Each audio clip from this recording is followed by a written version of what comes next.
château construit au XIIIe siècle. Je pense pour ma part que c'est le plus beau en département du Nord. J'ai le plaisir de vous accueillir en tant que jeune président de l'association Potel en Hainaut. On a créé il y a 3 ans une association pour accueillir un peu plus facilement le public pour les journées du patrimoine. Les 3 conseils du chef avant de vous laisser démarrer. Premièrement, après la visite, la salle des gardes se visite de façon libre, le premier étage du Châtelet. Deuxième conseil, au bout du chemin, vous avez la grange qui fut construite après la Révolution française. En 1794, les Autrichiens vont incendier Potel, vont incendier la chapelle, vont détruire ici les bâtiments de la basse-cour, ce qui explique les bâtiments plus neufs du 19e siècle, même s'ils sont très jolis. Dedans, vous trouverez une très belle expo faite par le service archéologique du département du Nord sur la question de que mangeait-on au Moyen-Âge. Et puis, on a transformé la grange en salle de cinéma où en boucle, vous avez 2 courts-métrages de 20 minutes. L'un très intéressant qui vient de l'émission Des Racines et des Ailes qui avait filmé ici à Potel.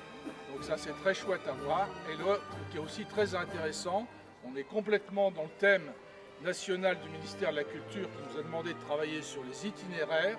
C'est l'itinéraire de la Rhônelle qui traverse le parc, mais qui prend sa source en forêt de Mormal, qui rencontre 3 premiers moulins, le moulin d'Herbigny, le moulin du château de Potel et le moulin de Villeroy. Et puis, toute dernière chose, pour les riches, mais je ne m'adresse qu'aux riches, tant pis pour les pauvres, à la sortie, on vend des découpages du château de Potel au prix de 2 €. Ça vous fait un cadeau pas cher. Vous l'enveloppez, vous le mettez sous le sapin, vous serez les seuls dans la famille à amener ce genre de cadeau.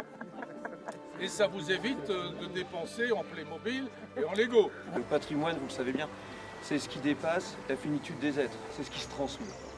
Et devant nous, on a 700 ans d'histoire. Ce château a appartenu à seulement 4 familles. 4 familles, les Mortagne, les Carondelet, les Fremin du Sartel et les Lastic Saint-Jal. Il n'a été vendu pour la dernière fois qu'en 1490-1491. Au Moyen-Âge, ici ce n'était pas la France, c'était le Hainaut. Alors le Hainaut, vous en avez déjà tous entendu parler, vous savez que c'était cette région à cheval sur l'actuelle France et sur l'actuelle Belgique. Alors à l'époque, c'est le monde féodal. Le monde féodal, au Moyen-Âge, c'est un monde où on se place sous la protection d'un puissant. Nous étions devant le Châtelet d'entrée. On n'avait pas du tout la même vue et absolument pas du tout la même impression. On a l'impression que ce sont 2 châteaux différents.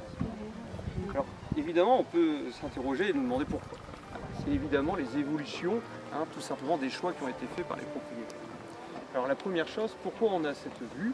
En 1700, la famille a fait le choix de supprimer la courtine et une tour qui était ici. Et en faisant cela, ils ont permis tout simplement de faire rentrer beaucoup plus la lumière dans l'intérieur de l'aire castrale. Et on doit l'interroger.